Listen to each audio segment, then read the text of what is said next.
So today बहुत अच्छी बात है कि हम लोग बात करने लगे हैं फ्रीलांसिंग इंडस्ट्री की। फ्रीलांसिंग इंडस्ट्री जो हमारे बच्चों को अपॉर्चुनिटीज मिल रही हैं उनको। अम, काफी बच्चे मुझे मिलते हैं, वो कहते हैं जी कि मैं फ्रीलांसर हूँ। अब ये बड़े प्राइड से बच्चे कहते हैं मैं फ्रीलांसर हूँ। तो मैं भी बड़ा क्यूरियस आदमी हूँ, मैं उनसे पूछता कितने पैसे कमाते हो। तो बड़ी अच्छी फिगर्स आ रही हैं, कोई कहता लाख, कोई कहता 3 लाख, कोई कहता 4 लाख की। मैं तो बड़ा खुश हो जाता हूँ और मैं खुद फ्रीलांसिंग सीख रहा हूँ कि शायद मैं भी पैसे बना लूँ, क्योंकि मैं इस नौकरी में तो पैसे नहीं बनते। तो इसलिए मैं ये वेबिनार इसलिए भी करवा रहा हूँ कि मैं खुद सीख लूँ कैसे फ्रीलांसर बनूं। तो बहुत खुशी की बात है जी कि हमारे पास इस वक्त 3 freelancers, not just freelancers, people who have formed an association, माशाल्लाह उस एसोसिएशन के प्रेसिडेंट और वो लोग हैं। तो आज I am really hoping and I hope all of you too will learn about freelancing. तो हमारे पास हैं जी, क्या कहते हैं, इब्राहिम अमीन साहब, co-founder and chief and executive vice president of Pakistan Freelancers Association. हमारे पास है हारून राजा साहब, senior vice president Pakistan freelancers association. हमारे पास दुआ सुखैरा, यंग एंटरप्रेन्योरियल फिलैंथ्रोपिस्ट। तो ये 3 लोग हैं। तो पहले मेरा ख्याल यहाँ से शुरू करते हैं कि हारून साहब बताइए ये फ्रीलांसिंग है क्या? Assalamu alaikum. First of all, thank you for inviting me to be a part of this webinar. It's a pleasure to be here.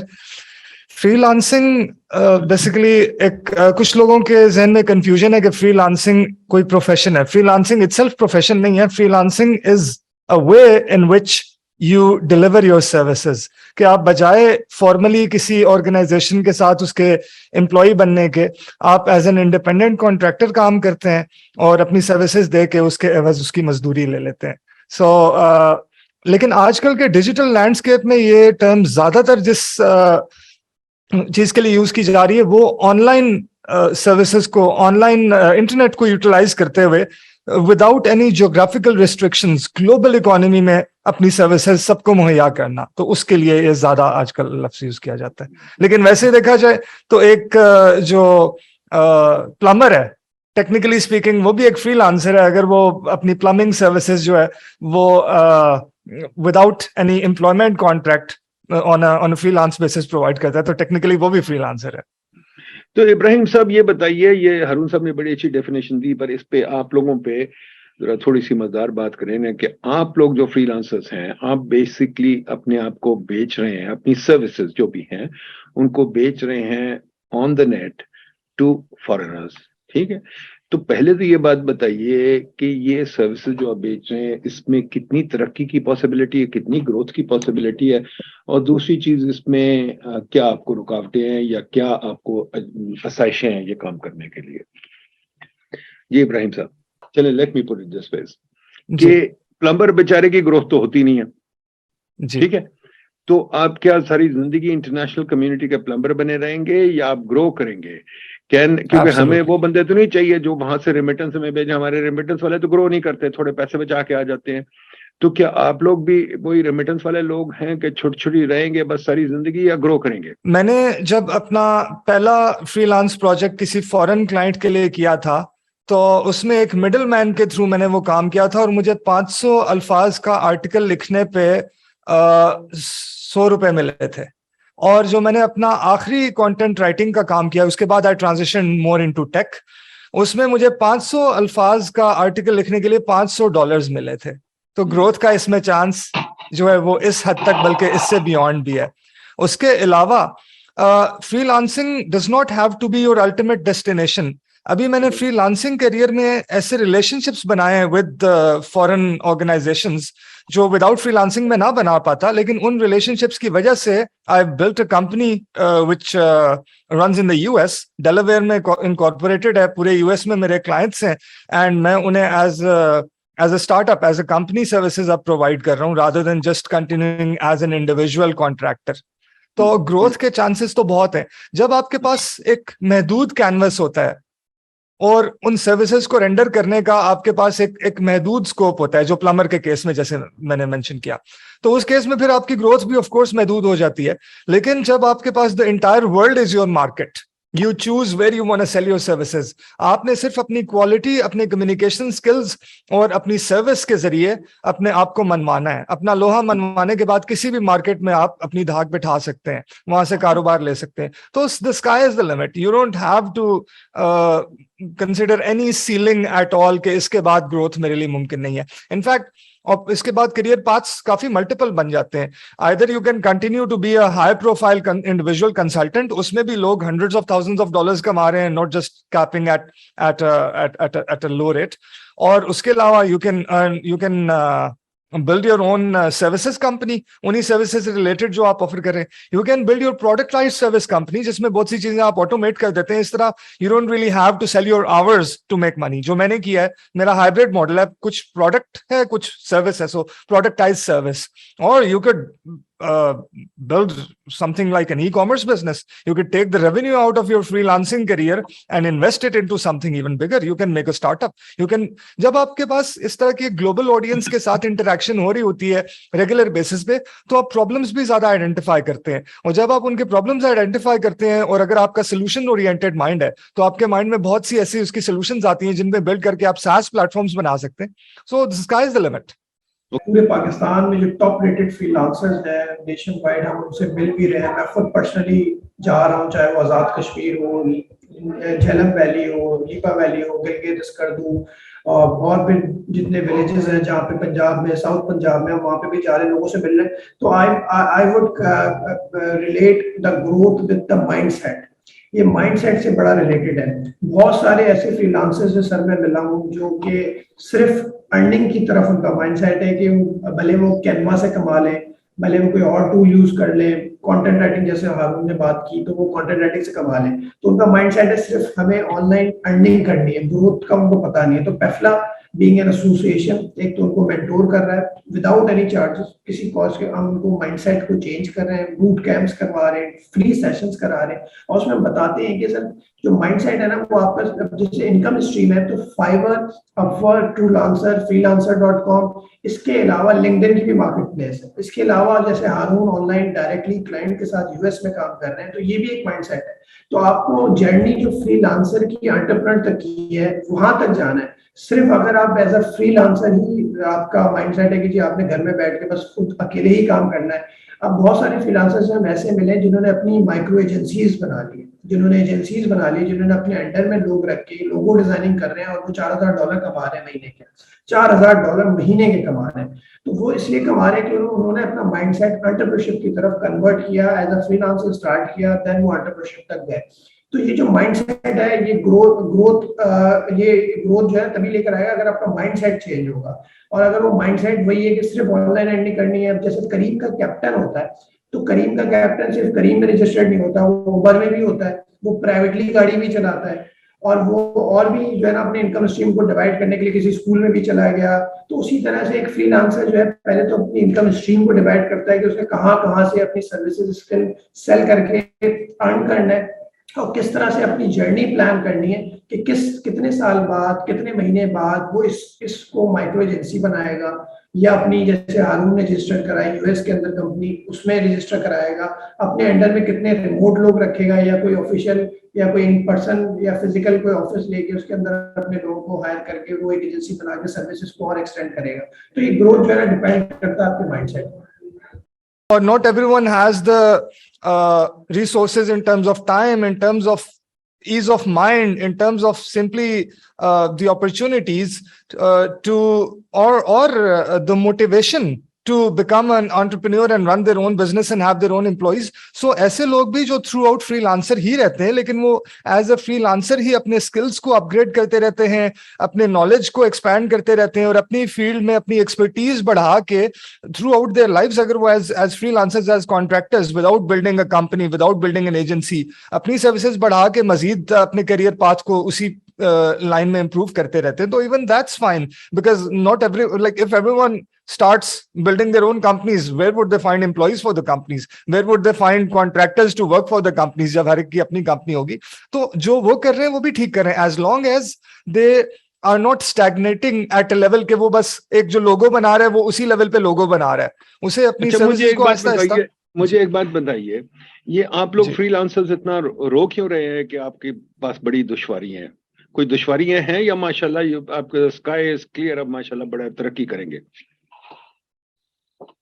जी, दुश्वारियां तो मेरे ख्याल में इस सेक्टर को पाकिस्तान में जितनी मिली हैं और शायद ही किसी सेक्टर को मिली हों, क्योंकि एम्प्लॉयज़ को जब वो किसी किस्म की फाइनेंशियल इंक्लूजन से रिलेटेड या अदरवाइज जो पब्लिक सर्विसेज हैं वो अवेल करने जाते थे तो उन्हें तो कोई इशू नहीं होता रहा। फ्रीलांसर्स से हमेशा पूछा जाता रहा जी आप काम क्या करते हैं, और जो लाइक बैंक्स में जाना और फाइनेंशियल इंस्टीट्यूशंस में जाना, लोन्स लेना, फाइनेंसिंग करना, तो वो उनकी फाइनेंशियल इंक्लूजन बिल्कुल नहीं रही। इनफैक्ट पाकिस्तान में पेमेंट्स कमा के लाने का प्रोसेस ही इतना कॉम्प्लिकेटेड रहा है और इतना उसमें हर्डल्स रहे हैं, और फिर उन्हें शक की निगाह से देखा जाना कि ये पैसे कहाँ से आ रहे हैं, 2 नंबर पैसे तो नहीं है, मनी लॉन्ड्रिंग तो नहीं है, तो बहुत ज्यादा हर्डल्स रहे हैं। अभी अल्हम्दुलिल्लाह पैफला की जो partnerships with banks and then हमारे स्टेट बैंक के साथ भी जो काफी अरसे से कोलैबोरेशन चल रही हैं, उस वजह से गवर्नमेंट के साथ पॉलिसी मेकिंग वगैरह में हमने इस पे बहुत काम किया और चीजें बहुत इंप्रूव हुई हैं, but there still some way to go and उस पे काम हो रहा है। तो प्रॉब्लम्स तो बहुत है। मेरा जो नजरिया है एसोसिएशन फॉर्म करने का एक प्राइमरी ऑब्जेक्टिव वो ये था कि मैंने, चूंकि मैं सन 2000 से फ्रीलांसिंग कर रहा हूँ, तो मैंने 2018 में हमने पैफला पे काम शुरू किया, तो मेरा नजरिया था कि 18-19 साल में जो मैंने जिस हद तक जो भी पाकिस्तान में काम करने वाला फ्रीलांसर कोई भी प्रॉब्लम फेस कर सकता है वो मैंने एट वन पॉइंट और द अदर फेस किया, और मेरे नेटवर्क के लोगों ने जो और फ्रीलांसर्स थे उन्होंने फेस किए। तो मैं चाहता था कि हम कुछ इस तरह से काम करें सबके साथ मिलके कि उन प्रॉब्लम्स को हम मिनिमाइज करें और उनकी सोल्यूशन ज्यादा से ज्यादा लोगों तक पहुंचाने में मददगार साबित हो सके। हारून साहब एंड तोफेल साहब, थैंक यू वेरी मच। आप लोग, मेरा नाम ज़िया पांडे है और I am a senior fellow here in pied. अच्छा, ये मैंने थोड़ा सा हारून आपका भी पढ़ा था, जो आप माशाल्लाह काम करें, आपकी अपनी वेबसाइट भी है। मुझे एक चीज़ समझ नहीं है इसके अंदर कि इसके अंदर जो हमें आता है फ्रीलांस में समझ, वो ज़्यादा आता है कि ये टेक साइड के लोग जो काम कर रहे हैं, और मैं इसको अगर डिवाइड करूँ तो टेक और नॉन टेक में, जैसे अगर हम अपने आप को देखें जो इकोनॉमिस्ट हैं वो नॉन टेक में आएंगे, जबकि आपका आईटी का। तो आप जरा ये हमें समझाएं कि क्या डिवीजन है इनके अंदर, मतलब है फ्रीलांस के अंदर टेक और नॉन टेक की, और जैसे नॉन टेक लोग हैं उनके लिए क्या इसके अंदर अपॉर्चुनिटीज हैं काम करने की? जी डेफिनेटली। इसमें इफ यू हैव कोई भी ऐसा स्किल जो कमर्शियली आप बेच सकते हैं, तो और वो ऐसा स्किल है जो नेसेसरली फिजिकल लेबर को इन्वॉल्व नहीं करता, जिसमें फिजिकल प्रोडक्ट आपने भेजनी हो, तो उसे आप फ्रीलांसिंग के जरिए भेज सकते हैं। फिजिकल प्रोडक्ट वाला अगर आ जाए तो वो फिर ई कॉमर्स में ज्यादा चला जाता है, लेकिन फिजिकल प्रोडक्ट के बगैर वाला कोई भी स्किल जो आप डिलीवर कर सकते हो, फॉर एग्जाम्पल नॉन टेक में, ये तो आईटी सर्विसेज से हम हटके अब आईटी इनेबल्ड सर्विसेज में आ जाते हैं। सो नॉन टेक में अकाउंटिंग है, राइटिंग है, अब नॉन टेक्निकल राइटिंग भी हो सकती है। There are people writing fiction and non fiction, and उसके अलावा रिसर्च है। अकाउंटेंट्स बहुत से जो अपनी सर्विसेज से अर्न कर रहे हैं, डॉक्टर्स वो मेडिकल कंसल्टेशन से अर्न कर रहे हैं। So you name it, if there is any service जो आप इंटरनेट के थ्रू किसी दूर बैठे हुए क्लाइंट को डिलीवर कर सकते हैं, तो you can utilise freelancing. Growth का इससे ये जो कोई मेरे नजरिए में कोई ऐसी बात नहीं है कि आप किसी कंपनी में काम करके ही ग्रोथ हासिल कर सकें। यस, मैं फ्रीलांसर्स को ये मशवरा देता हूं कि जिसका किसी किस्म का फॉर्मल एम्प्लॉयमेंट का एक्सपीरियंस नहीं है, वो एटलीस्ट थोड़ा बहुत वो एक्सपीरियंस इसलिए हासिल करे क्योंकि उसमें आपके public relation skills, people skills, communication skills वो बेहतर होते हैं। आपने क्लाइंट्स के साथ भी किस तरीके से कॉर्पोरेट क्लाइंट के साथ डील करना है, प्रोफेशनल कम्युनिकेशन आपकी वो इंप्रूव होती है। यस, लेकिन आप ये कहना मेरा नहीं ख्याल के दुरुस्त होगा कि ग्रोथ के लिए आप डिपेंडेंट हैं कि आप कॉर्पोरेट एनवायरनमेंट में जाके काम करके ही ग्रो कर सकें।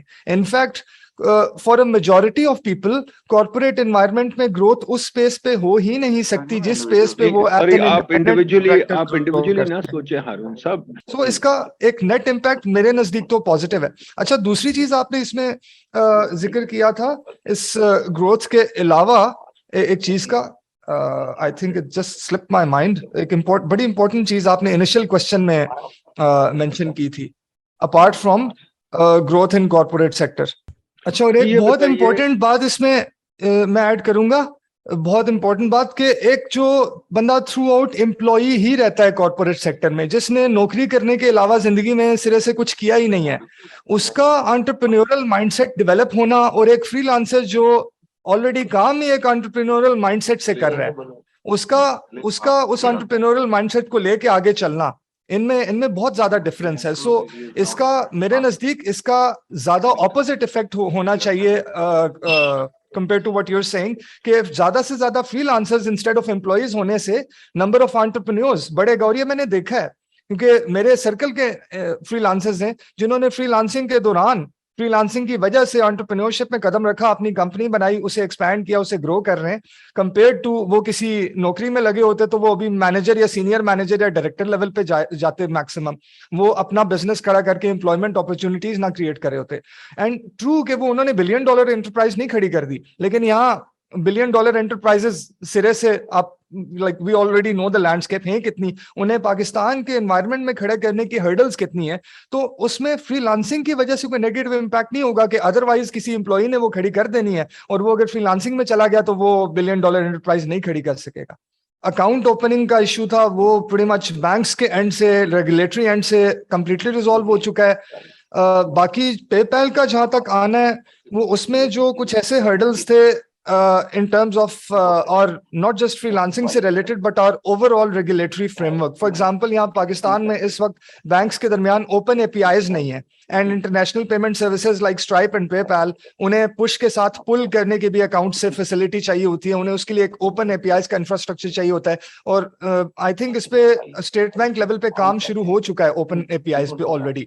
सो things are going in the right direction. उसके अलावा बैंक्स ने फ्रीलांसर्स के लिए कस्टम प्रोडक्ट्स पैफला के साथ मिलकर, पैफला की एडवाइस पे बनाने शुरू कर दिए हैं, जिनमें लोन्स हैं, जिनमें फाइनेंसिंग है of cars, of houses, and जिसमें और मुख्तलिफ किस्म के फाइनेंशियल इंक्लूजन प्रोडक्ट्स हैं, तो उन पे भी काम हो रहा है। उसके अलावा कुछ ऐसी सर्विसेज पे काम हो रहा है जो डायरेक्ट क्लाइंट बिलिंग के प्रोसेस को ईज आउट कर देंगी, क्योंकि इस वक्त जो अवेलेबल सर्विसेज काफी अरसे से नहीं है पाकिस्तान में, उनमें आप किसी क्लाइंट को डायरेक्टली अगर बिल करते हैं, किसी फॉरेन क्लाइंट को, तो वो पेमेंट यहाँ मंगाना other than on platforms like fibre, Upwork etcetera, जो लोग क्लाइंट्स के साथ डायरेक्टली काम कर रहे हैं, उनके लिए पेमेंट मंगाने में बहुत हर्डल्स थे। उन पे बहुत एक्टिवली काम हो रहा है और बहुत मल्टीपल ऑर्गेनाइजेशंस पे काम कर रही हैं। So yes, things are moving in the right direction. अभी भी there is a long way to go, but at least there is a direction now.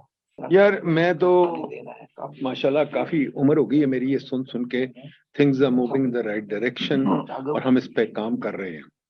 तो मैंने तो एक अपने यहाँ लगा दी है, मैं आपको दिखा नहीं सकूंगा, पर मैंने एक साइन लगाया हुआ है यहाँ, डूइंग नो डन यस। तो अब डन भी कर देना, कभी डन भी कर दिया करो कभी तुसी लोग, फिर कहते बाहर जाके डिलीवरी में कंपनी बना ली है, ये कर लिया है। यार क्या हो गया, क्यों नहीं हम चीजें ठीक कर सकते? जी बताइए हुसैन साकिब साहब, पूछिए। मेरा एक क्वेश्चन है फ्रीलांसिंग से। एक्चुअली जैसे आप सर हारून साहब आर्टिकल्स कोई लिखता है फ्रीलांसर, या कोई प्रोग्राम डेवलप करता है और वो बाहर की किसी कंपनी को सेल कर रहा है या किसी भी कस्टमर को डायरेक्टली फाइवर आपका किसी भी प्लेटफॉर्म पे, तो अर्निंग तो है इसमें नो डाउट, लेकिन don't you think this freelancing is a threat to your recognition? What to your recognition? Like आप जब कोई भी प्रोग्राम डेवलप करते हैं या कोई भी आर्टिकल लिखते हैं, फ्रीलांसर्स हैं जो, तो वो जब सेल कर देते हैं तो इसमें एक फ्रीलांसर जो है उसकी रिकॉग्निशन को कोई थ्रेट नहीं है, उसको तो कोई भी नहीं जानता कि ये काम किसने डेवलप किया हुआ है। बिल्कुल आपने सही बात की। मैंने जब राइटिंग का काम किया तकरीबन 5-6 साल किया, उसमें शुरू में मैंने जितने आर्टिकल लिखे पहले तकरीबन 1.5-2 साल, वो ऐसे ही लिखे कि उसमें मुझे किसी किस्म का क्रेडिट नहीं मिलता था। देन मैंने इसी वजह से जो आपने मेंशन की, मैं चाहता था कि मेरी अपनी बाय लाइन से मेरे आर्टिकल्स छपें। मैंने वो जो फ्रीलांसिंग के दौरान आर्टिकल्स लिखे थे, वो चंद पब्लिकेशंस को सैंपल के तौर पे भेजे कि this is the work I have done but I am not getting the recognition and I want to write for you. उन्होंने मुझे अपॉर्चुनिटी दे दी मेरा काम देख के। तो ये तो आप पे है कि आप अपने आप को रिकॉग्नाइज करने में एफर्ट कैसी करते हैं। Recognition will not be delivered to you served on a platter. आपने अपनी रिकॉग्निशन हासिल करने के लिए एफर्ट करनी है और आप एफर्ट करेंगे तो आपको मिलेगी। दूसरी चीज कि जिस तरह मैं इस काम के बाद I got more involved into cloud services, and मैं यूएस की काफी मेजर एजेंसीज के लिए जो फॉर्च्यून 500 कंपनीज को सर्विसेज ऑफर करती है उनके लिए मैं काम कर रहा था, लेकिन उसमें भी ये इशू था, मैं कमा खूब रहा था, I was making money like anything, but जो मेरा सारा काम था उसका क्रेडिट वो एजेंसी लेके जाती थी. सो आई इवेंचुअली डिसाइडेड नहीं यार, इनके लिए काम कर लिया, तजर्बा भी हासिल कर लिया, कनेक्शंस भी बना लिए, अब मैंने अपनी कंपनी बनानी. ये ऐसा ही है जैसे आप किसी बिजनेस के लिए अगर एम्प्लॉई हैं, उसके एम्प्लॉई के तौर पे आप काम करते हैं, तो आप उसके लिए जितना काम एज एन एम्प्लॉई करते हैं, उस काम के राइट्स वो कंपनी ओन करती है. आप किसी दिन डिसाइड करते हैं नहीं यार अब मैंने टोटली अपना काम करना है, आप वहां से जॉब क्विट करते हैं, अपनी कंपनी अपना बिजनेस बना लेते हैं. उस बिजनेस में जो भी आप काम करेंगे उसके राइट्स आप खुद ओन करेंगे. सेकेंडली, अब ये भी बहुत ज्यादा हो सकता है, पहले तो अवेयरनेस इसकी नहीं थी, कि आप काम के कॉन्ट्रैक्ट के दौरान क्लाइंट से निगोशिएट करें कि इसके ओनरशिप राइट्स आप उसे दे रहे हैं या आप उसे सिर्फ इसका यूजर लाइसेंस दे रहे हैं और ओनरशिप आपकी है. तो ये तमाम चीजें तो साथ साथ हो सकती हैं, साथ साथ हो सकती हैं. After experience when you reach a certain stage, तो आपको खुद ही अपॉर्चुनिटीज मिल सकती हैं, आप वो अपॉर्चुनिटीज लेने के लिए एफर्ट्स कर सकते हैं. और इसमें मैं ऐड करना चाहूंगा कि जो भी काम आप कर रहे हैं फ्रीलांसर, भले वो बूस्ट राइटिंग हो कि आपका नाम नहीं आ रहा, आप रिकॉग्नाइज नहीं हो रहे, लेकिन आपके आर्टिकल्स पब्लिश हो रहे हैं, भले न्यूज़पेपर पे हो, ऑनलाइन हो, ब्लॉग्स में हो, लेकिन आपका नाम नहीं आ रहा. तो ये आपके ऊपर डिपेंड करता है कि आप अपनी पर्सनल ब्रांडिंग कैसे करते हैं, कि जो आप काम कर रहे हैं वो उसके बारे में, जाहिर सी बात है आप क्लाइंट नहीं लिख सकते अगर, लेकिन आप अपने लिंक्डइन पे, फेसबुक पे या अपने सोशल मीडिया पे विजिबिलिटी शो करने के लिए क्या आप कैसे बता सकते हैं, हाउ यू ब्रांड योरसेल्फ, कि आप क्या काम कर रहे हैं. तो ऑब्वियसली वो आपको अलाउ होता है. हाँ, अगर आपको कहीं पे ये अलाउ नहीं कि जी आप ये नहीं बता सकते कि आपने मेरे लिए आर्टिकल लिखा है, मेरा प्रोफाइलिंग आपने मेरी की है, आप ये नहीं बता सकते. जैसे हारून ने कहा कि अगर आपकी कोई ऐसी डील हुई है तो उस पर आप नेगोशिएट पे प्राइस पे भी करते हैं, प्राइस आपकी इंक्रीज हो जाती है. बट कहीं पे भी ये नहीं होता है कि आप अपनी ब्रांडिंग रोक देंगे, आप अपनी रिकॉग्निशन नहीं करवाएंगे, आप सोशल मीडिया पे नहीं बताएंगे कि आप ये आर्टिकल्स लिखते हैं, आप ब्लॉग्स के लिए लिखते हैं, इतने सालों से लिख रहे हैं. तो वो बंद नहीं होनी चाहिए. उससे आपकी ग्रोथ भी होती है, विजिबिलिटी भी शो होती है, whatever you have been doing. अगर आपने वो भी साइलेंट कर लिया, अगर आप वो भी नहीं बता रहे किसी को, तो आप जो है, जाहिर सी बात है, फिर बिल्कुल आपने सही कहा कि उसकी कोई रिकॉग्निशन नहीं होगी, ना उसको सोशल मीडिया पे कोई जानता होगा, ना उसको कभी सर्च ऑप्शन में कभी आएगा कि अगर कोई कंटेंट राइटर सर्च कर रहा होगा, उसको एक नीश के लिए एक ब्लॉग राइटर सिर्फ चाहिए होगा जो एक्सपर्ट सिर्फ ब्लॉग्स का हो, तो वो सर्च में ही नहीं आएगा, वो हमारी सर्च में नहीं आएगा, कोई बायर उसको ढूंढ नहीं पाएगा क्योंकि उसकी कोई विजिबिलिटी शो नहीं हुई होगी एज अ थॉट लीडर. ये अपने आप को as a thought leader establish करना, ये बहुत इंपॉर्टेंट है किसी भी फील्ड में. This is not just limited to freelancing, this goes everywhere. मेरा क्वेश्चन ये है कि मैंने हाल ही में अपनी गवर्नमेंट जॉब से रिजाइन करके और मैं डिजिटल मार्केटिंग की तरफ आया हूँ. तो एक तो मेरे लिए ये बहुत बड़ा मतलब मुश्किल काम था कि मैं आके, क्योंकि कि गवर्नमेंट जो सेक्टर है वहाँ पर स्किल्स इतने ना पॉलिश होते हैं ना यूटिलाइज होते हैं. तो slowly gradually I have been learning new skills and developing new skill. मुझे क्वेश्चन ये है कि फ्रीलांसिंग का जब मैं अपवर्क या फेवर या कोई भी फ्रीलांसिंग की वेबसाइट है उस पर जाता हूँ तो बड़ा मुश्किल होता है मेरे लिए, एक मतलब न्यू कमर बंदे के लिए काम हासिल करना. तो इसकी कोई एक पर्टिकुलर मतलब इस चीज में बंदा कैसे खुद को मॉडिफाई करे, अपग्रेड करे, कि उसको यहाँ उसका कोई तरीका हो या कोई इसका एक पैटर्न होगा जिससे जो भी काम है वो लाजमी सब ना मिले, एक दो तो मिल जाए.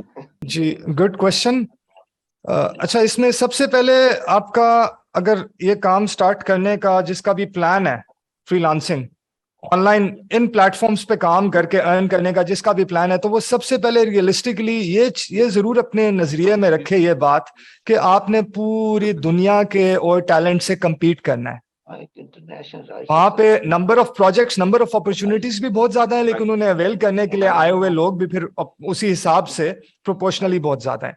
तो उनमें स्टैंड आउट करने के लिए क्या क्या करना चाहिए? पहला स्टेप ये, लेट्स से आपका कोई प्रोफाइल ऑलरेडी ऑनलाइन काम का नहीं बना हुआ, फिर भी आप अपना जो उस फ्रीलांसिंग प्लेटफॉर्म पे जो प्रोफाइल बना रहे हैं उसमें अपने बारे में तमाम चीजें ऐसे लिखें कि उससे आप अपनी फील्ड के एक तो एक्सपर्ट के तौर पे पोर्ट्रे हों. एक्सपर्ट ना सही, लेट्स से आप एक्सपर्ट लेवल पे भी नहीं पहुंचे, आप इंटरमीडिएट लेवल पे काम करें, तो at least with the right skills आप पोर्ट्रे हों. और दूसरी चीज, आप उससे रिलेटेड एक्सपीरियंस जो है उसके सैंपल्स, इवन अगर आपने लेट्स से राइटिंग करनी है और आपने किसी क्लाइंट के लिए राइटिंग ऑलरेडी नहीं की हुई, आपको खुद से आर्टिकल लिखने से कौन रोक सकता है? आप ऐसा वर्क जैसा आप क्लाइंट के लिए करना चाहते हैं, उस तरह के हाई क्वालिटी कुछ मुख्तलिफ सब्जेक्ट्स पे अपने स्पेयर टाइम में आर्टिकल्स लिखें, उन्हें पब्लिश कर दें। डिजिटल मार्केटिंग का अगर काम है जो आपने करना है उन प्लेटफॉर्म्स पे जाके, तो आप अपनी गवर्नमेंट जॉब में रहते हुए अगर कुछ कर चुके हैं या ऑलरेडी आप सीख के कुछ कर चुके हैं, आप उसके सैंपल रिजल्ट्स उसके बारे में वहां लिख दें। विदाउट रिजल्ट्स, अगर आप विदाउट किसी किस्म का उस फील्ड में एक्सपीरियंस या ऐसा एक्सपीरियंस में नहीं है जो आप अपने प्रैक्टिस एक्सपीरियंस के तौर पे शो कर सकते हैं, तब तो मुश्किल होगी। एटलीस्ट प्रैक्टिस एक्सपीरियंस ऐसा शो करें जिससे क्लाइंट को आपको हायर करने में आसानी हो। नंबर 2, बहुत इंपॉर्टेंट चीज, कि जब आप क्लाइंट को प्रपोजल भेजें उसे पर्सनलाइज करें, उसे जेनेरिक ना बनाएं, क्योंकि क्लाइंट्स को 100 में से 90 से ऊपर प्रपोजल्स बहुत जेनेरिक मिलते हैं, जो लोगों ने, एजेंसीज ने, और वो जो स्वेट शॉप्स चल रही हैं जिनमें इस तरह से काम हो रहा है, उन्होंने कॉपी पेस्ट करके प्रपोजल बनाए होते हैं, वो भेजते रहते हैं।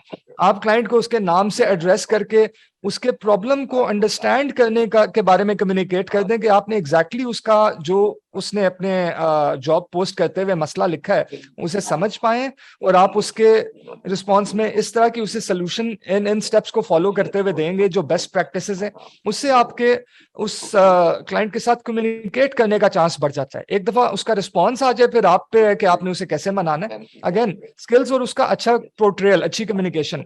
अब रही बात फाइवर जैसे प्लेटफॉर्म्स पे जिनमें गिग बना के लोग वेट करते रहते हैं, ऑर्डर नहीं आता, तो उसमें फाइवर में भी ऐसा फीचर है जिससे आप क्लाइंट को रिक्वेस्ट भेज सकते हैं, उसे कहते हैं बायर रिक्वेस्ट। आप फाइवर के बायर रिक्वेस्ट सेक्शन में जाएं तो वहां पे अपवर्क की तरह क्लाइंट्स ने अपनी डिमांड्स पोस्ट की होंगी, आपने उस पे जो है अपनी पिच भेजनी है, तो उस पिच में आप उसे कन्विंस कर सकते हैं। कम्युनिकेशन स्किल्स बहुत इंपॉर्टेंट है इसके लिए। मैं ऐड करना चाहूंगा कि जो आपका पोर्टफोलियो है, आप फेसबुक पे बहुत सारे डिजिटल मार्केटिंग के ग्रुप्स हैं जिसमें बायर्स मौजूद हैं, लिंक्डइन पे बायर्स मौजूद हैं, तो आप अगर पोस्ट करेंगे ना कि आप सर्विस देना चाहते हैं, लेकिन आपकी कम्युनिकेशन ऐसी होनी चाहिए लोग ये ना समझे पोर्टफोलियो बनाने के लिए। बट अगर आप जैसे फॉर इंस्टेंस आप ये लिखते हैं कि जी आप डिजिटल मार्केटिंग की सर्विसेज प्रोवाइड कर रहे हैं, जैसे अरुण ने कहा कि आप उसके अंदर एक्सपर्ट हैं और आपकी ये सर्विसेज हैं, और आप चाहते हैं कि 5 क्लाइंट्स को जो है ना आप कॉम्प्लीमेंट्री सर्विसेज दे रहे हैं बिकॉज यू हैव टाइम, आपके पास एक टाइम स्लॉट है बचा हुआ जो कि इतने टाइम का है, और आप सिर्फ 5 लोगों को सिलेक्ट करेंगे और उनको सर्विस देंगे। तो ऐसे इस तरह से जब आप पोस्ट कर देना, आपके पास हजारों बायर्स आ जाएंगे और आपके पास एक लीड जनरेट भी हो जाएगी। वो ऑब्वियसली पाकिस्तान से भी हो सकती है, बाहर से भी हो सकती है, फेसबुक के ग्रुप्स तो बहुत सारे हैं और ये बहुत सारे लोगों ने किया है, और लिंक्डइन पे भी आप इस तरह से पोस्ट कर सकते हैं। तो उससे ये होगा कि आप 5 ऐसे लोगों को सिलेक्ट करें जो कि अच्छी कंपनी या कोई अच्छी जगह पर है, जिनकी डिजिटल मार्केटिंग से आपको लर्निंग भी होगी और आपका पोर्टफोलियो भी अच्छा बन जाएगा, तो वो आप यूज कर सकते हैं। और फिर लोगों को ये भी नहीं लगेगा कि आप फ्री हैं, आपको बिल्कुल काम चाहिए, आप एक्सपर्ट ही नहीं है और आप इसलिए जो है ना फ्री में सर्विसेज दे रहे हैं। तो आप अपनी कम्युनिकेशन या वो जो लाइंस लिखेंगे फेसबुक के ग्रुप्स पे पोस्ट करने के लिए, वो इस तरह की हो कि आपके पास ये टाइम बचा है और आप सिर्फ 5 लोगों को सिलेक्ट करके आप कॉम्प्लीमेंट्री सर्विस देना चाहते हैं टू सपोर्ट द कम्युनिटी, तो आपके पास बहुत लीड जनरेशन हो जाएगी। फिर आप उसमें सिलेक्ट करके जो है ना अपना पोर्टफोलियो बनाना शुरू करें। मैं doctor Mohammad Ishaan, I am from PIDE. तो मैंने अभी नोटिस किया है कि आईफोन के नाम से जा रहा है। तो मेरा ये क्वेश्चन था कि जो फ्रेश फ्रीलांसर्स हैं तो किस तरह से एक रेलिवेंट कंपनी के साथ कनेक्ट कर सकते हैं। आपने जैसा कि फेसबुक की मिसाल दी, the Facebook is a sort of informal platform, तो मोर रेलिवेंट और जो फॉर्मल प्लेटफॉर्म्स हैं वो कौन से हैं इस कनेक्टिविटी के? Thank you sir. कनेक्टिविटी के लिए तो देखिए लिंक्डइन है, और लिंक्डइन पे इस वक्त अगर पूरी दुनिया की मैं बात करूं तो 830 मिलियन यूजर्स हैं लिंक्डइन के, और 58 मिलियन रजिस्टर्ड कंपनीज हैं इस वक्त लिंक्डइन पे। तो LinkedIn is a platform to connect with international. आपकी टारगेट मार्केट क्या है, आप किन लोगों से कनेक्ट करना चाहते हैं, सबसे ज्यादा तो प्रोफेशनल अगर नेटवर्क एक ही है वो है लिंक्डइन।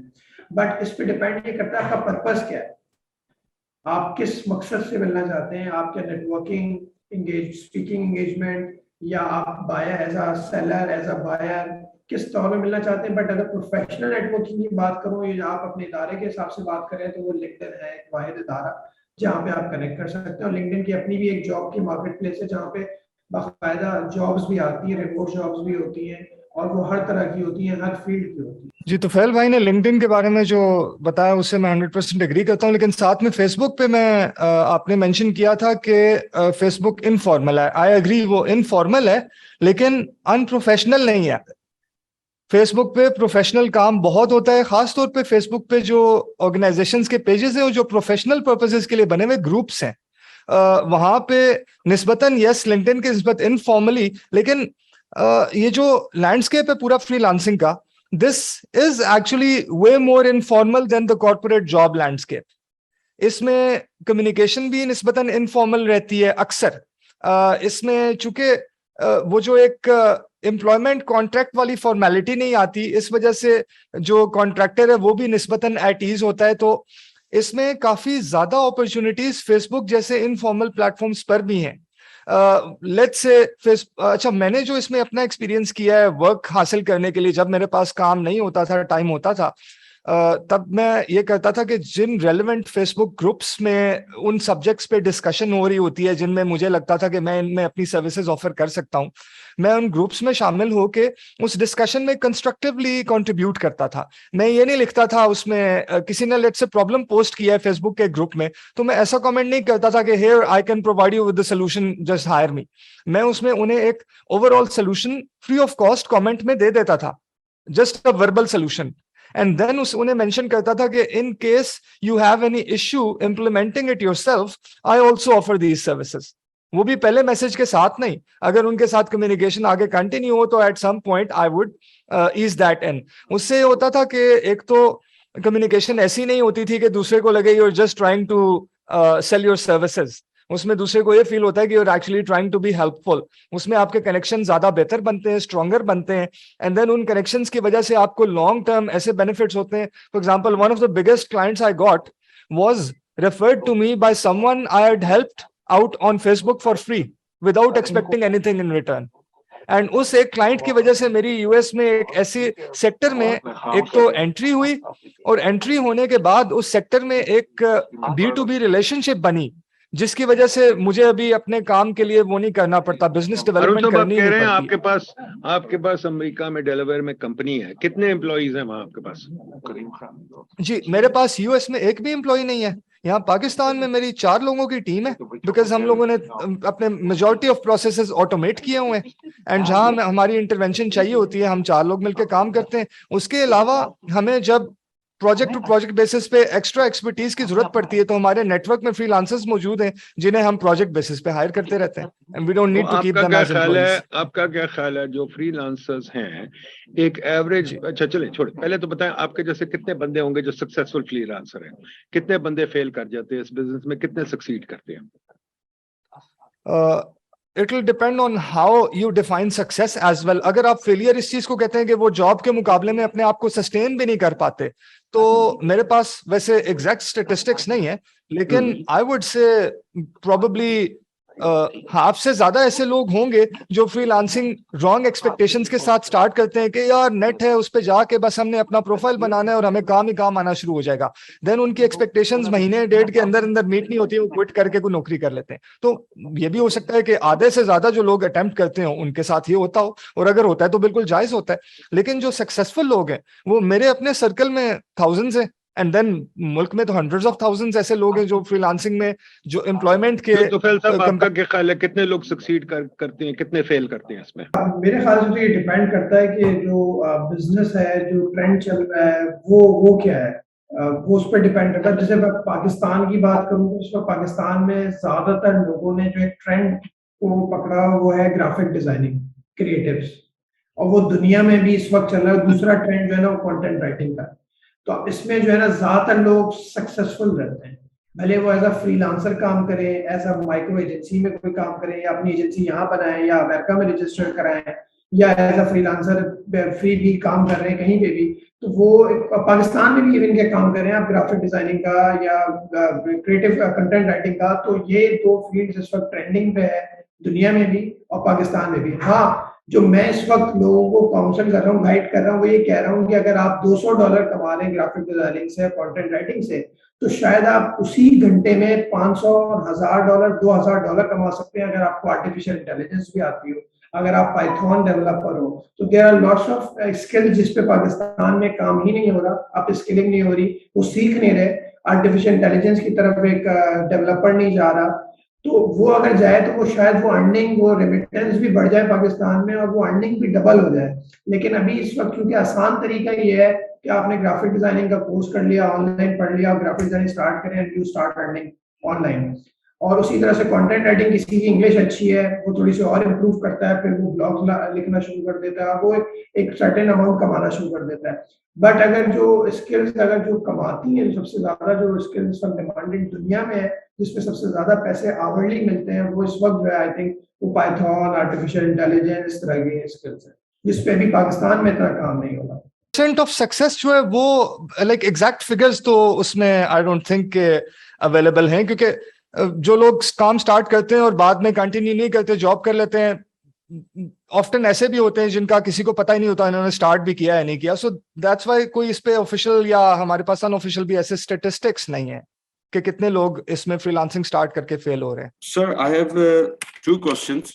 नंबर 1 के सबसे पहले जो आप लोगों की एज एसोसिएशन, आप लोग इंटरमीडियरीज को लेके कितना सीरियस हैं? लाइक से फॉर इंस्टेंस इंटरमीडियरीज वो लोग जो एक जगह से काम पकड़ते हैं और आगे डिस्ट्रीब्यूट कर देते हैं बाकी सब लोगों के अंदर, जहां पे एक इनकम डिस्पैरिटी रेंज बहुत ज्यादा आ जाती है, जो कि वो बाहर से रेट पर वर्ड लेते हैं और उसके बाद आगे जो प्रोवाइड करते हैं वो 3 रुपीज पर वर्ड करते हैं या फिर 5 रुपीज करते हैं, लेकिन वो लेते 10 वर्ड के ऊपर हैं। 1 and the other question is कि आप लोग फ्रीलांसर्स की कैपेसिटी बिल्डिंग के ऊपर कितना काम कर रहे हैं?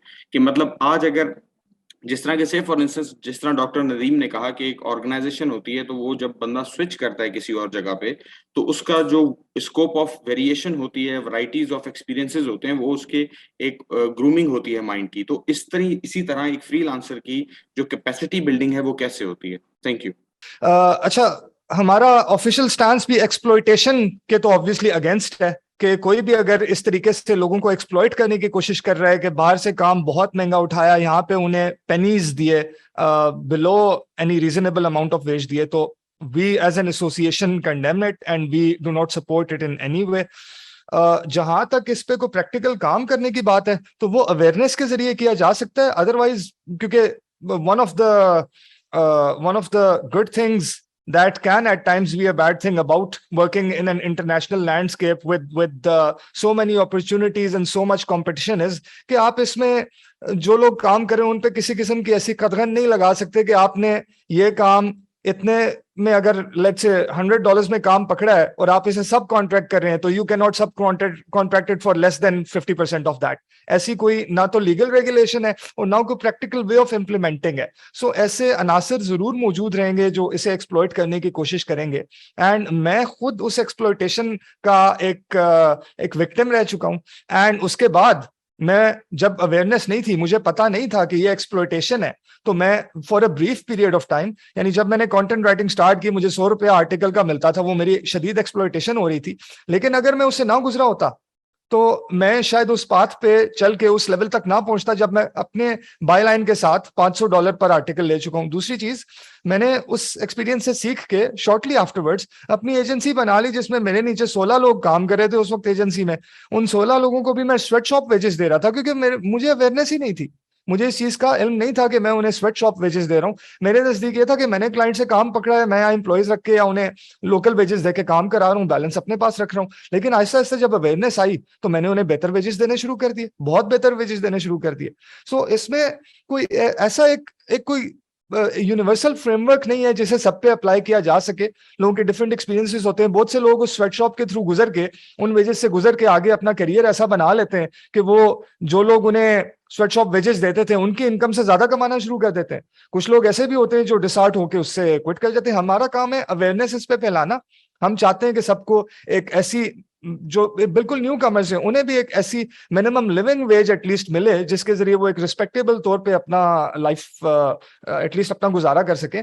लेकिन इवेंचुअली ऐसा रोका जा नहीं सकता कि बिल्कुल न्यूबीज को, जिन्हें कुछ भी नहीं आता, उन्हें एक्सपीरियंस के लिए लोग बहुत कम पैसों में हायर ना करें। इंटर्न्स भी तो ऑर्गेनाइजेशंस में लोग मुफ्त हायर करके उन्हें एक्सप्लॉइट करते हैं और अच्छी खासी एक्सप्लॉइटेशन होती है।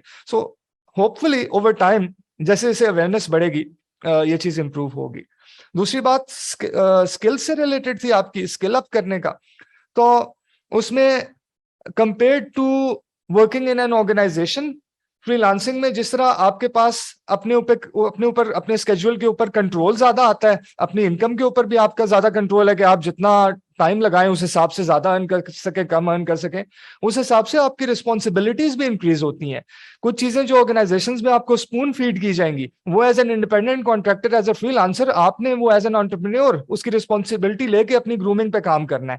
तो उसके लिए वो माइंडसेट डेवलप करना बहुत इंपॉर्टेंट है। पैफला कैपेसिटी बिल्डिंग में वो माइंडसेट डेवलप कर रही है, क्योंकि हर एक को ट्रेन करना तो किसी के लिए मुमकिन नहीं है। हम ट्रेनिंग पे भी बहुत काम कर रहे हैं, ट्रेनिंग ऑर्गेनाइजेशंस के साथ हमारी कोलैबोरेशंस स्टार्ट हो चुकी हैं और वर्कशॉप्स हम डिलीवर कर रहे हैं मुख्तलिफ इस तरह के सब्जेक्ट्स पे। लेकिन साथ में अवेयरनेस के लिए हम ये काम कर रहे हैं कि हम कैपेसिटी बिल्डिंग की इंपॉर्टेंस पे बहुत फोकस करते हैं। अभी जिस तरह जहां पे भी हमारी फ्रीलांसर्स के साथ कोई मेंटरिंग सेशंस होते हैं, तो हम उन्हें इस चीज की इंपॉर्टेंस ज्यादा से ज्यादा उन्हें बावर कराने की कोशिश करते हैं कि आपने स्टैग्नेट नहीं होना, आपने ये नहीं सोचना कि आप बस ये काम कर रहे हैं तो सारी उम्र यही काम है। थोड़े अरसे बाद एआई से बल्कि अभी एआई का डिजाइन इतना ज्यादा मेन स्ट्रीम होता जा रहा है कि प्रोबेबली 10-20 साल बाद ग्राफिक डिजाइनर्स की जो इस वक्त डिमांड है वो उसका एक टाइनी फ्रैक्शन भी नहीं रह जाएगी। ज्यादा से ज्यादा ग्राफिक डिजाइन एआई से होगा। तो जिस बंदे ने अपनी तमाम उम्र का करियर अपना ग्राफिक डिजाइनिंग का सोच के बना लिया है, ये पाथ अपना मेंटल, कि मैंने बस ऑनलाइन ग्राफिक डिजाइन करके ही कमाना है, अभी मैं $5,000 महीने के कमा रहा हूं तो सारी उम्र कमाता रहूंगा इस हिसाब से, वो गलत है। अभी आप $5,000 पर मंथ कमा रहे हैं तो हो सकता है 10 साल बाद आप इस स्किल सेट के साथ आपके लिए $500 पर मंथ कमाना भी मुश्किल हो जाए, बिकॉज बाकी सारा काम एआई कर रही है। तो हम उन्हें इस पे बहुत स्ट्रेस करते हैं कि वो साथ साथ कैपेसिटी बिल्डिंग करें, अपने करियर में ग्रो करें। लेट्स से एक ग्राफिक डिजाइनर है जिसके पास बहुत ज्यादा उसका स्किल सेट एडवांस लेवल पे जाने का हमें पोटेंशियल नजर आता है, तो हम उन्हें ये रिकमेंड करते हैं कि आप ग्राफिक डिजाइन के एआई टूल्स पे काम करें। आपको ऑलरेडी ग्राफिक्स डिजाइन के कॉन्सेप्ट्स तो पता है, so rather than just limiting yourself to design, work on AI tools that will automate the process of design creation. So इस तरीके से हम इस चीज पे काम कर रहे हैं। और ऑलरेडी मैंने काफी लोगों की पिछले अपने करियर में जो मेंटरशिप की है, उसमें मेरे बहुत से स्टूडेंट्स हैं जो पहले एक स्टैग्नेंट पाथ पे चल रहे थे, उस मेंटरशिप के बाद उन्होंने मजीद चीजें सीखनी शुरू की। कुछ ने तो अपने करियर पाथ्स चेंज कर लिए इस प्रोसेस के दौरान, बिकॉज कुछ और चीजें एक्सप्लोर करने के दौरान they found what was there real calling, and उसमें उन्हें बहुत सक्सेस हुई, एंड कुछ ने उसी फील्ड में रहते हुए अपने आप को बहुत इंप्रूव किया। तो इसमें रिस्पॉन्सिबिलिटी इंडिविजुअल्स पे ज्यादा आती है, बिकॉज आपको पाथ देने के लिए ऑर्गेनाइजेशन नहीं है, लेकिन आपने पाथ खुद चूज करना है। Thank you so much doctor Nadeem. मेरा नाम काजी वकास है और thank you Pafla, Haroon and Tufail. Actually I'm connected with Tufail on LinkedIn, so I saw this webinar going on. I'm running a training company in Dubai और मैं usually Upwork और fibre के through freelancing के काम पाकिस्तान में करवाता हूँ। मेरा क्वेश्चन इनसे ये है तुफैल से कि पैफला क्या फाइवर और अपवर्क की ही तरह का कोई प्लेटफॉर्म प्रोवाइड करेगा आगे जाके, because as of now we are connecting people through Upwork और फाइवर, तो क्या पैफला या उन्हीं लोगों को एक और प्लेटफॉर्म देगा? मतलब what is the actual goal and mission of Pafla along with all the questions which you have explained? मतलब जैसे हम लोगों के लिए इसमें क्या है, जो लोग यहाँ से बैठ के फ्रीलांसर से काम करवा रहे हैं और अभी भी करवा रहे हैं अपवर्क से या प्राइवेटली कुछ फ्रीलांसर्स को एंगेज करते हैं, तो उसमें पैफला कहाँ पे कनेक्ट हो रहा है? What is the goal? Thank you, Qazi Sahab, for joining. I work with Qazi Sahab in Dubai, and thank you sir for joining. अच्छा, आप जो फ्रीलांसर से काम करवाते हैं, बिल्कुल हम पैफला जो है इस तरह के एक प्लेटफॉर्म पे ऑलरेडी काम कर रहा है। वो तकरीबन हमारा वो मार्केट प्लेस रेडी है और हम अनकरीब उसको लॉन्च करेंगे। और उसकी वजह सिर्फ ये थी कि कॉम्पिटिटर खड़ा नहीं करना हमें, बल्कि आपको पता है पाकिस्तान के अंदर बहुत सी दफ़ा यूट्यूब बैन हो चुका है, बहुत सी दफ़ा फेसबुक पे भी कोई मसले आ गए हैं। तो हमने इसको देखते हुए हम एक मार्केट प्लेस हमने भी बनाई है, जिसपे अभी भी स्टिल काम हो रहा है, ब्रेनस्टॉर्म भी कर रहे हैं कि मार्केट प्लेस पाकिस्तान की भी एक होनी चाहिए, जिसपे ना सिर्फ पाकिस्तान का बल्कि बाहर के भी बायर सेलर्स दोनों मौजूद हों। और उससे फायदा ये होगा कि कल को अगर खुदा ना खास्ता कोई एक मार्केट प्लेस या 2 मार्केट प्लेस बंद भी होती है, तो लोग सिर्फ लिंक्डइन से तो ऑब्वियसली नहीं अर्न कर सकते, और तो हमारी मार्केट प्लेस भी एक एसोसिएशन की वहाँ पे मौजूद हो। और इसमें time, it will take time, क्योंकि ये बायर्स और सेलर्स दोनों से इस तरह के प्लेटफॉर्म चलते हैं। और पाकिस्तान में बहुत सारे और लोगों ने भी ऐसी मार्केट प्लेस बनाई है और भी कुछ बन रही है। तो हम इस पे काम कर रहे हैं काजी भाई कि किसी तरह से जो है ये प्लेटफॉर्म भी रेडी हो, और वो पाकिस्तानी को नहीं बल्कि वो इंटरनेशनली आप जैसे लोग भी दुबई से उस पर काम जो है ना वो भी पोस्ट कर सकें, फ्रीलांसर्स की सर्विसेज ले सकें। अच्छा जी, ये बताइए कि ये तो हो गया सब बात, क्या Pakistan is always going to be a freelancing country, या can Pakistan form its own tech companies? मुझे जो सबसे बड़ा डर है ना कि हम ग्लोबल इकोनॉमी के मजदूर बन जाएंगे या हम ग्लोबल इकोनॉमी पे सेठ भी बनेंगे। तो मुझे तो लग रहा है हम ग्लोबल इकोनॉमी के मजदूर बनने जा रहे हैं। क्यों जी? हमें सबसे पहले कंपैरिजन जो करना है ना, वो एप्पल्स टू एप्पल्स करना जरूरी है। तो firstly we should compare the state before this freelancing boomed to the state in which the boomed freelancing exist. So पहले ये स्टेट थी कि अपॉर्चुनिटीज कम थी, यहाँ पे लोकल मार्केट में अपॉर्चुनिटीज कम थी, हर्डल्स बहुत ज्यादा थे काम हासिल करने के लिए, अच्छे पैसे नहीं मिलते थे। सो comparing the state before freelancing and the state after freelancing, yes it is a huge gain. अब हम इंटरनेशनल मार्केट में काम कर रहे हैं, इंटरनेशनल मार्केट में अपॉर्चुनिटीज बहुत ज्यादा है। हमारे लोगों में से लेट से 10,000 में से 9,990 एज मजदूर काम करते हैं, जो बाकी 10 हैं वो उन मार्केट्स में ऐसी स्पेसेस आइडेंटिफाई करते हैं जहां कंपनी बना के ग्रो करके वहां स्केल करना मुमकिन हो, और शुरू में कम लेवल पे भी स्केल करें, लेकिन they are better off than they would be working on a बिल्कुल पेटी सी जॉब यहाँ पे, या जिसमें ग्रोथ का मैक्सिमम जो है उनके पास ऐसी सीलिंग होगी कि वो 20 साल के बाद वो किसी ऐसे लेवल पे पहुंचेंगे जहां वो 3-4 लाख रुपए पर मंथ कमा रहे हो। ये बताइए, हुकूमत कुछ आपके लिए कर सकती है या कुछ नहीं?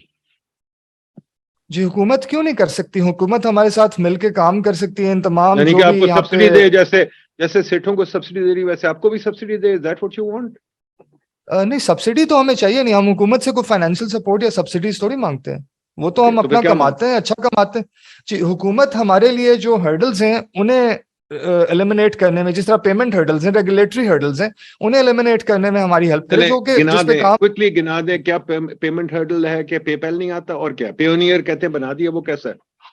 नहीं, पेयोनियर हमारी गवर्नमेंट ने पहले बनाया नहीं, ये तो एक इंटरनेशनल ऑर्गेनाइजेशन है, और पेयोनियर के भी काफी इश्यूज हैं कि पेयोनियर में एट टाइम्स आप बायर रिक्वेस्ट भेजते हैं, सॉरी बायर को इनवॉइस भेजते हैं, तो बायर का अगर पेयोनियर पे अकाउंट नहीं है, उससे it becomes mandatory for the buyer to create an account on Payoneer to be able to pay you। तो ये एक बहुत बड़ा मेजर इशू Payoneer के अक्सर यूजर्स फेस करते रहते हैं। पेपैल जैसी यूबिक्विटस सर्विसेज, अच्छा लोकल लेवल पे उन सर्विसेज पे काम हो रहा है, एंड मेरे नॉलेज में मैंने डेमोस देख लिए हैं उस काम के कुछ ऑर्गेनाइजेशंस के, बस उनका रिलीज जो है वो बाकी है, जिसकी वजह से ये जो इशू है ये कंप्लीटली रिजॉल्व हो जाएगा। आप क्लाइंट को इजीली भेज सकेंगे एक इनवॉइस, और वो क्लाइंट वो अपने कार्ड को यूज करते हुए without any KYC from the client and वो पे कर सकेगा। तो इस पे हमने उन ऑर्गेनाइजेशंस के साथ ऑलरेडी काम किया, गवर्नमेंट के साथ भी। मैं खुद personally to represent Pafla policy making meetings में मेरी काफी ज्यादा फीडबैक रही है, जिस बेसिस पे जो IT पॉलिसी बनाई गई थी प्रीवियस वन, उसमें हम गवर्नमेंट से ये चाहते हैं कि हमें एक तो टैक्सेशन में ब्रेक मिलती रहे, बिकॉज ऑफ कोर्स एक सेक्टर ग्रो कर रहा है, उसे टैक्सेशन में इंसेंटिव दे के उसे अगर मजीद ग्रो किया जा सकता है तो क्यों ना किया जाए। वो पेनी वाइज पाउंड फुलिश वाला काम क्यों किया जाए कि उनसे यहाँ पे PKR में थोड़ा थोड़ा टैक्स पकड़ा जाए इस तरीके से कि वो ज्यादा पैसे यहाँ लाना छोड़ दें उस टैक्स की वजह से, USD जिसकी हमें जरूरत है। अब coming to the part about building big businesses, वो कब शुरू करेंगे? तो वो ऐसे लोग मेरे सर्कल में भी हैं जिन्होंने फ्रीलांसिंग से करियर का स्टार्ट किया, अभी वो उनके बिजनेसेस है जिनमें उनके पास टेंस ऑफ एम्प्लॉइज वाले तो सैकड़ों बिजनेसेस हैं, हंड्रेड्स ऑफ एम्प्लॉइज वाले आई कैन रिकॉल एटलीस्ट 10-12 तो मैं अपने नेटवर्क में रिकॉल करता हूं। एंड ऐसे कंपनीज हैं जो फ्रीलांसर्स ने जो इंडिविजुअल्स ने एज फ्रीलांसर स्टार्ट की, अभी वो मिलियंस ऑफ डॉलर्स का बिजनेस कर रही है, बिलियंस पे नहीं पहुंची, लेकिन at least compared to the previous state this is a huge upgrade. I would take freelancers building a few companies earning millions of dollars against those people working in organizations earning maximum hundreds of thousands any day। तो हम अगर दो states का Apple to Apple comparison करें तो we are definitely better off. But yes, ambition हमारा यही होना चाहिए कि इवेंचुअली हम $1 billion एंटरप्राइजेस खड़ी करें, वो तो there is no disputing that at all. But freelancing in an international sector, in a global market, compared to limiting ourselves to Pakistan ki market mein employment, would create far more opportunities to identify issues that we can solve to scale at a global scale and to make bigger companies compared to just एक local organization में employee के तौर पे सारी उम्र गुजार दी जाए। पाकिस्तान में रहते हुए द ईज ऑफ इनकॉर्पोरेशन जो मेरे एक्सपीरियंस में US की है, वो कहीं और जहां तक मैंने रिसर्च की है वो मुझे नहीं मिली। दुबई में बहुत ज्यादा उसका पेपर वर्क बहुत एक्स्ट्रा इन्वॉल्व है, देन उसके रेगुलेटरी हर्डल्स ज्यादा है। US makes it as simple and straightforward as possible in my experience. And मैंने गवर्नमेंट को पॉलिसी मेकिंग डिस्कशंस में प्रपोज भी किया कि यूएस का जो एलएलसी स्ट्रक्चर है उस तरह का स्ट्रक्चर पाकिस्तान में रेगुलेटरी लेवल पे इंप्लीमेंट किया जाए, जो एक पास थ्रू एंटिटी हो फॉर टैक्सेशन पर्पसेस, कि टैक्स इंडिविजुअल लेवल पे ही आ रहा है उस एंटिटी का, लेकिन उसे एक प्राइवेट लिमिटेड लेवल की लिमिटेड लायबिलिटी और separation from the entrepreneur itself, separate legal entity, वो स्टेटस भी हासिल हो। तो अगर उस तरह की चीज यहाँ बनानी आसान हो जाती है तो देन उसके लिए उस ऑर्गेनाइजेशन को इनकॉर्पोरेट करके उस बंदे के लिए यहाँ पेमेंट गेटवे का अवेल करना भी आसान हो जाएगा, बाहर जाने की जरूरत ही नहीं रहेगी। तो आपको मुझे अगर यहाँ पे उस खोलने तरह में का कोई डिफिकल्टी आती है? अब नहीं आती, पहले फ्रीलांसर्स को आया करती थी, अब नहीं आती। आपके जो पैसे हैं वो डॉलर्स में आते हैं, रुपए में आते हैं? अच्छा, जो फ्रीलांसर्स प्लेटफॉर्म्स पे काम कर रहे हैं, प्लेटफॉर्म उन्हें ऑप्शन देता है कि वो या तो डायरेक्ट पीकेआर में इमीडिएट इमीडिएट ट्रांसफर ले लें, वो लोकल आईबीएफटी के तौर पे आ जाती है पीकेआर में, या वो यूएसडी में वायर ट्रांसफर मंगाएं जो कि आपके अकाउंट में पहुंचने तक यूएसडी ही आता है, एंड देन आपका बैंक उसे पीकेआर में कन्वर्ट करता है। But you can't maintain dollar accounts. हाँ, नाउ यू कैन। अभी जो मोस्ट रिसेंट रेगुलेशन के मुताबिक you can open and maintain a dollar account, but उसमें 100% अपना जो आपके इनफ्लो आ रहा है वो अवेल करना at least at this stage possible नहीं है, बट उस पर भी काम हो रहा है कि वो 100% रिटेन करने पे किस हद तक फैसिलिटेट किया जा सकता है, लेकिन इस वक्त वो फैसिलिटी नहीं। ऑफ कोर्स क्योंकि कंट्री की भी नीड है कि वो जो यूएसडी आ रहा है वो लोकल लेवल पे पीकेआर में उसकी रिइंबर्समेंट की जाए, वो यूएसडी हमारे फॉरेक्स अकाउंट्स में आए। ठीक है, थैंक यू वेरी मच हारून साहब। तुफैल साहब, इंशाल्लाह आपके साथ राब्ता रहेगा। We'll keep doing this every quarter. It was a pleasure. Thank you sir. We'll keep doing this every quarter or so, ताकि हम आपसे सीखते रहें, आप पे नजर रखें, आप लोग क्या कर रहे हैं, कोई तरक्की कर रहे हैं कि नहीं कर रहे या बैठ के हैं। ठीक है जी, thank you very much. Thank you very much. Take care. All the best जी, अल्लाह हाफिज।